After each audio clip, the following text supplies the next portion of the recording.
N'a foli bɛ ye ni vidéo lajɛli la a yira k'a fɔ mɔgɔ caman bɛ yen nɔ bi bana caman b'u minɛ i n'a fɔ diabète, tension, dusukundimibanaw ka sababuya kɛ an yɛrɛ ka minfɛnw ye minfɛn min n'u o minɛ don kosɛbɛ bi denmisɛnninw b'a bi mɔgɔkɔrɔbaw b'a min nka kɔlɔlɔ caman de b'a la n'o ye boisson énergisante ye ni caman b'a dɔn k'a fɔ minfɛn min don a bɛ fanga don adamaden na caman bolo ani fana caman b'a min fana walasa u ka se ka kɛ mɔgɔ lajɔlen wagati bɛɛ lajɛlen na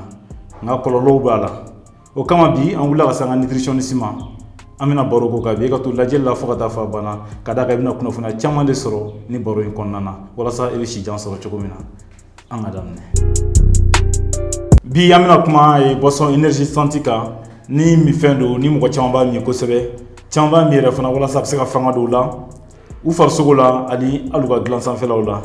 o kama bi an y'a ye k'a fɔ kɔlɔlɔ caman de bɛ ka se adamadenw ma walasa mɔgɔw bɛ se ka kisi o kɔlɔlɔ ma cogo min na bi an wulila ka se an ka docteur ba dɔ ma n'o y'an ka nutritionniste ye ni a bɛ wele docteur Bonkana Mayiga an bɛna a yɛrɛ ɲininka a b'a yɛrɛ fɔ an ye o kɔfɛ a bɛna don boisson énergisante in na k'a bɛɛ lajɛlen ɲɛfɔ an ye walasa i bɛ kunnafoniya caman sɔrɔ a kɔnɔna na ka d'a kan a b'a to e bɛna kisi bana caman ma n'a sɔrɔ e b'a min e ka to lajɛli la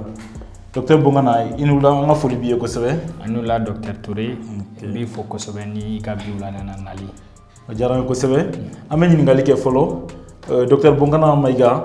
dɔw bɛ caman bɛ yen nɔ minnu b'an ka vidéo kɔrɔw lajɛ an ye vidéo caman kɛ ka tɛmɛ n'i ye kunnafoniya caman di an ma bana caman kan o bɔlen kɔfɛ la halisa an mago jɔr'i la an wulila ka s'i ma bi n ko walasa i bɛ se ka ɲɛfɔli k'an ye boisson kan n'o ye minfɛn ye min bɛ min farafinna kosɛbɛ nka tubabu jamana dɔw bɛ yen nɔ olu y'a interdit olu y'a bali a tɛ min u ka yɔrɔw la tuguni mais farafinna jamana caman bɛ yen nɔ i b'a ye a bɛ min caman yɛrɛ b'a kɛ u mini ji yɛrɛ ye u b'a min wagati bɛɛ an y'a ye kɔlɔlɔ caman bɛ a la o kama an wulila ka s'i ma bi mais nka sɔnni an ka don an ka vidéo kɔnɔna na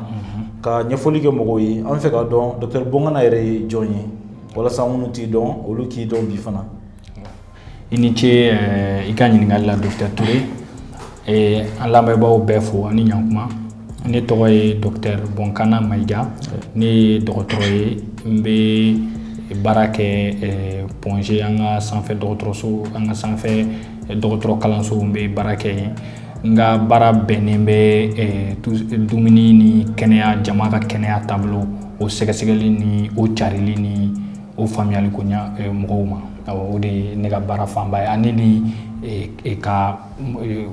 minnu kan ka kɛ dɔgɔtɔrɔ ni fɛn olu o diyara n ye kosɛbɛ donc ni a ye minnu fɔ sisan ni an b'olu wele nutritionniste ani chercheurs donc ale ka baara bɛnnen don olu ma an ka foli b'i ye kosɛbɛ docteur ni ɲininkali jaabi la nka an bɛ fɛ k'a dɔn comme an b'a mɛn kuma bɛɛ boisson énergisante tɔw dun ye boisson simple ye an b'o ye cogo min na voilà donc boisson énergisante bon an bɛ kibaruya minnu mɛn a kan mais an bɛ fɛ k'a dɔn danfara jumɛn de bɛ boisson énergisante ani boisson tɔw ni ɲɔgɔn cɛ. o ye danfara min bɛ boisson ni ɲɔgɔn cɛ surtout a bɛ fɔ minnu ma ko boisson énergisante ani boisson tɔw c'est que boisson énergisante substance dɔw de bɛ fɛn dɔw de bɛ kɛ a la olu ye caféine ni sukaro ni fɛn misɛnnin caman dɔw bɛ kɛ a la mun tɛ kɛ boisson tɔ ninnu par exemple a bɛ se ka kɛ lemuruji ye a bɛ se ka kɛ pomme ye a bɛ se ka kɛ fɛn wɛrɛw ye mais olu ye olu simple ye fɛn wɛrɛw bɛ k'olu la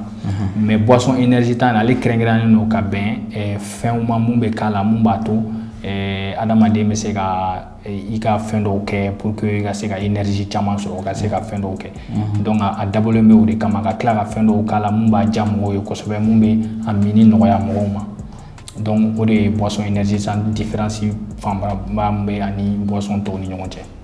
o b'a jira k'a fɔ boisson énergisante ale kɛfɛn ka ca kosɛbɛ ka tɛmɛ boisson tɔw kan. a kɛfɛn ka ca ka tɛmɛ boisson tɔw kan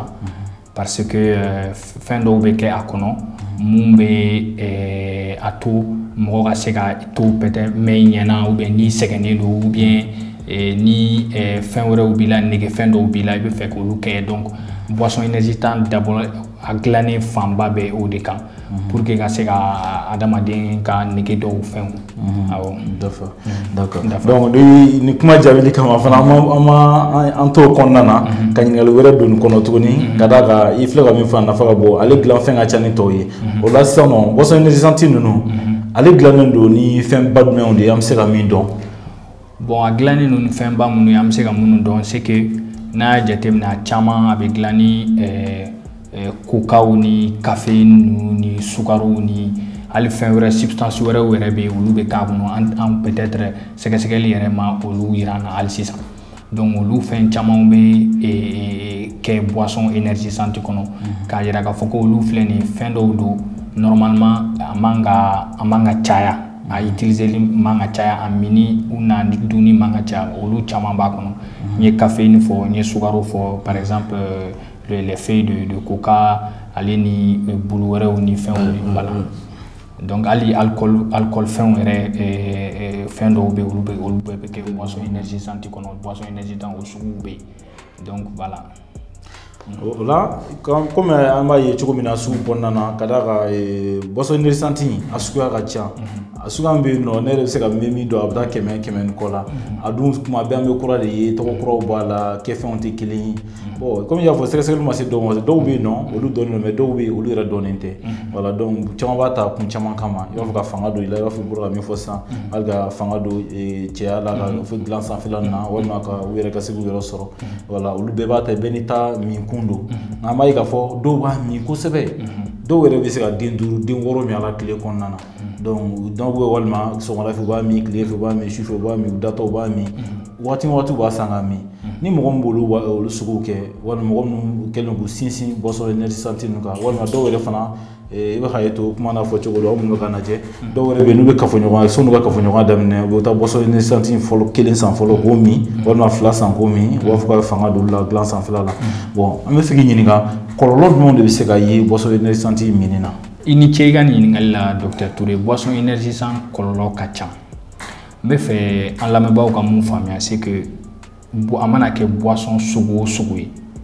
ok adamaden pour que ka se ka i ka kɛnɛya sabati pour que ka se k'i ka kow kɛ i mago tɛ boisson sugu o sugu la a kɛra boisson énergisante a kɛra boisson tɔw ye adamaden mago bɛ boisson kelen min na o ye ji ye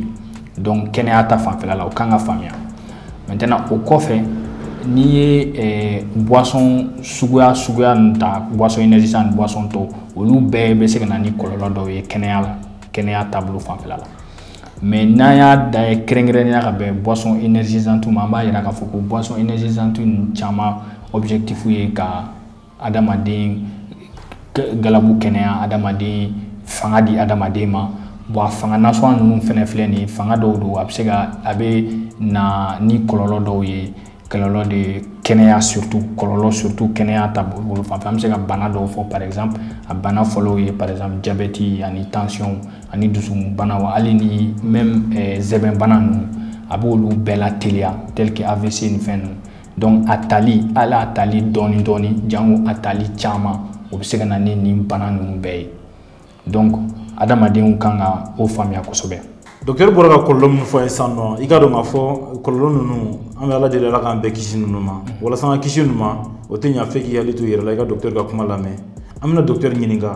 an bɛ se ka mun de kɛ walasa an bɛ se ka kisi kɔlɔlɔ ninnu ma. Mun kan ka faamuya c'est que anw yɛrɛ b'a dɔn k'a fɔ ko boisson énergisante a kɛra an jogow ye a kɛra mɔgɔ caman jogow ye donc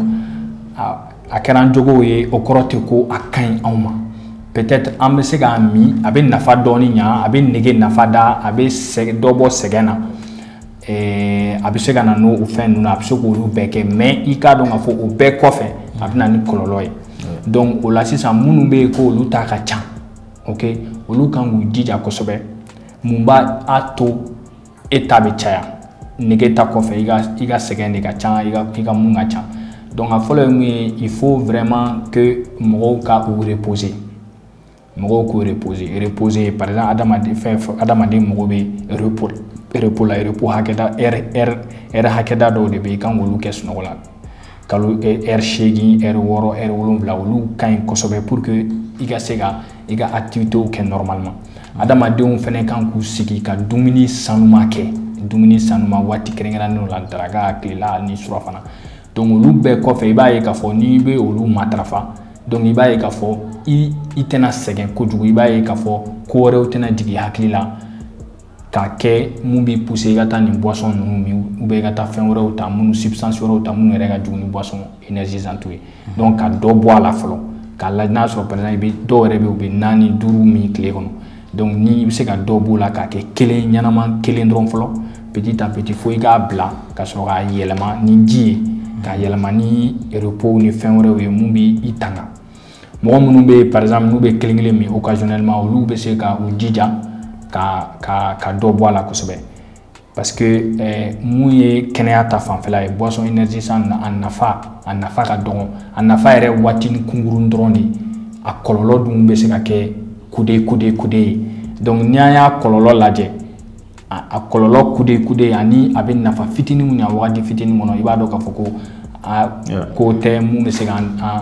ko tɛ an kan k'an janto mun na kosɛbɛ. Ok, o diyara n ye kosɛbɛ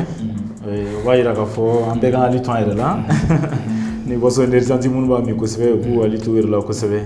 an bɛna docteur ɲɛ a bɛna ka kuma laban fɔ an ye nka sɔn n'o cɛ i ka dɔn k'a fɔ notre santé bɛ yan nɔ walasa ka kunnafoniya ɲuman d'i ma i kana ɲina fana a tɛ mɛn an bɛna clinique virtuelle dayɛlɛ notre santé sanfɛ ni e mago bɛ ka lajɛli kɛ yan nɔ f'i sigiyɔrɔ la ka sɔrɔ i ma bɔ i ka so kɔnɔ i si so kɔnɔna na i ka telefɔni k'a ta i bolo dɔrɔn ka weleli kɛ k'i lamɛn docteur fɛ docteur min bɛ se k'i ka bana furakɛ ka kunnafoniya ɲuman dɛmɛ i ka bana ka kɛ furakɛli kɛ fɔ ka ban i bɛ diɲɛ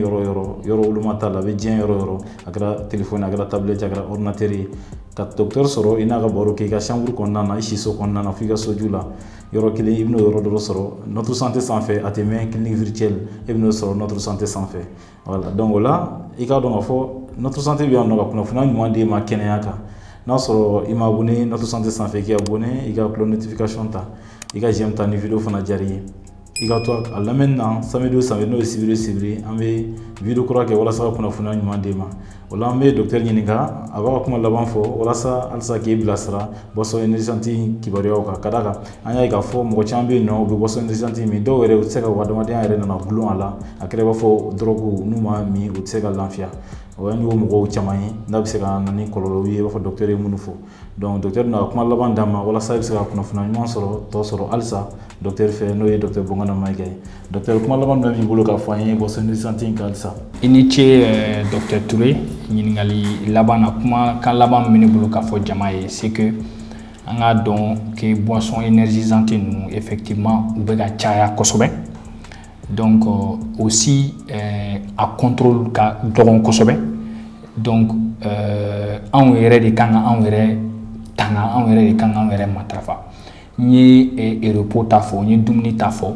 n ko fɛnɛ fanga ni bɛ se ka sɔrɔ cogo di aussi avec de l'activité physique c'est-à-dire k'i ka farikolo ɲɛnajɛ kɛ o bɛ mɔgɔ dɛmɛ kosɛbɛ ka dɔ bɔ boisson énergisante ninnu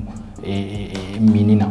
donc o bɛɛ kɔfɛ mɔgɔw kan k'u jija kosɛbɛ mɔgɔw kan k'a dɔn k'a fɔ ko ji kɔfɛ farikolo mago tɛ boisson wɛrɛ foyi la ni ji kɔfɛla ni ji dɔrɔn tɛ donc n'i ma kɛrɛnkɛrɛnya k'a fɔ ko i b'a min i kan k'a bɛrɛbɛn o de y'a ɲuman ye a bɛrɛbɛnni ye kelen ɲɛnama kelen k'o min o kɔfɛ ni i bɛ se ka i jija yɛrɛ k'o fɛnɛ to yen parce que plus si fɛnɛ bɛ avancer parce que an bɛ mun lakɔlɔsi c'est que denmisɛnninw ni jeunes adultes ni les gens actifs olu de ka a ka minni ka ca olu de fɛ alors que o wagati de fɛnɛ la mɔgɔ kan k'i yɛrɛ kɔlɔsi pour que i ka se ka sini kɛnɛya sabati donc an bɛ mɔgɔw encourager kosɛbɛ u k'u janto et puis fɛnɛ k'i jija ka dan peut-être suguya kelen ma parce que dɔw fɛnɛ bɛ ils font les mélanges u b'a ni min si u mana fɛn fɛn sɔrɔ u b'o min donc olu bɛɛ bɛ na ni kɔlɔlɔw ye donc an b'o fɔ mɔgɔw ye k'u hakili t'o la kosɛbɛ. A diyara n ye kosɛbɛ docteur an y'i ka kuma mɛn n'Ala sɔnna an bɛna hakili to nin yɔrɔ in na an t'a ɲagami tuguni an bɛ dan kelen ma m'a dɔn e fana bɛ k'an lajɛ i fana bɛ dan kelen ma yarɔ voilà donc i k'an bɛn o la sibiri natɔ n'Ala sɔnna an bɛ vidéo kura kɛ walasa kunnafoni ɲuman d'e ma kɛnɛya kan i k'an bɛn o la au revoir.